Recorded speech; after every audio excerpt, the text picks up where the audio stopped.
सूरज यादव।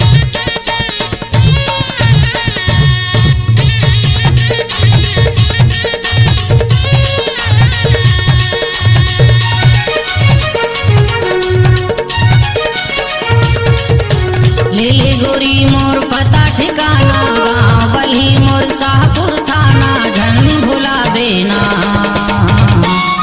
मोर नाम हवे लक्ष्मी दास टूरी तय पूछत आवे ना। मोर नाम हवे लक्ष्मी दास टूरी तय पूछत आवे ना।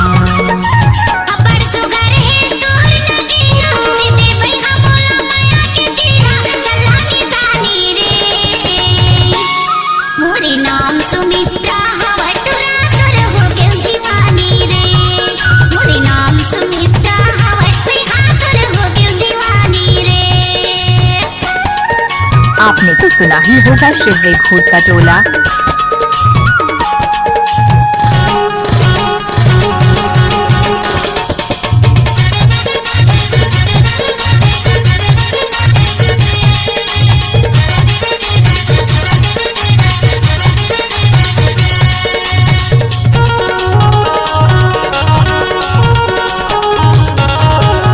और बिना जेवरा नहीं लागे आ जाबे ओ मोर रानी, आ जाबे ओ मोर रानी।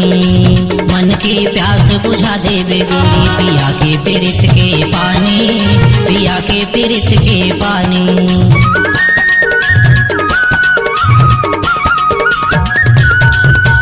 और बिना जेवरा नहीं लागे आ जाबे ओ मोर रानी, आ जाबे ओ मोर रानी। मन की प्यास बुझा देबे गोरी पिया के पीरित के पानी, पिया के पीरित के पानी। ले गोरी मोर पता ठिकाना गाँव बल्ही मोर शाहपुर थाना झन भुलावे ना।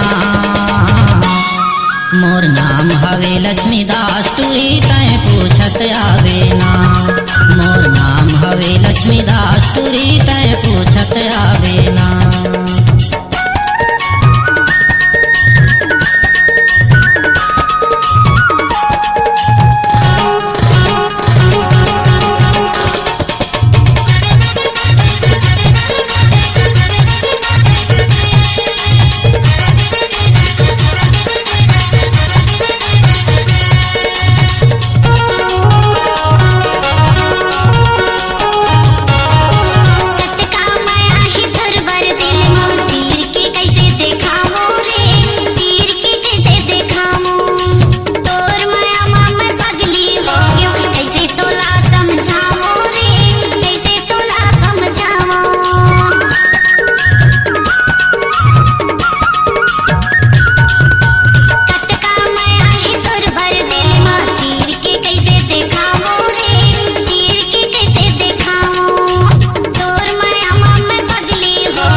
पटेल साउंड आपका हार्दिक स्वागत करता है।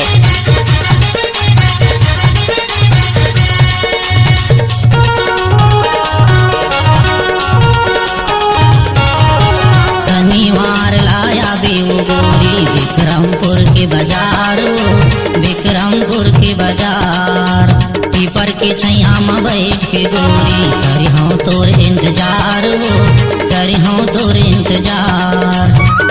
डीजे सूरज यादव। शनिवार लाया बेऊ गोरी विक्रमपुर के बाजारो, विक्रमपुर के बाजार। पीपर के छैया में बैठ के गोरी करी हूँ तोर इंतजार हो, करी हूँ तोर इंतजार। ले गोरी मोर पता ठिकाना गाँव बल्ही मोर शाहपुर थाना झन भुलावे ना। मोर नाम हवे लक्ष्मीदास टूरी तय पूछत आवे ना। मोर नाम हवे लक्ष्मीदास टूरी तय पूछत आवे ना। अपन सुगर है तोर लगेला दीदी भैया बोला माया के चिन्हा चला निशानी रे।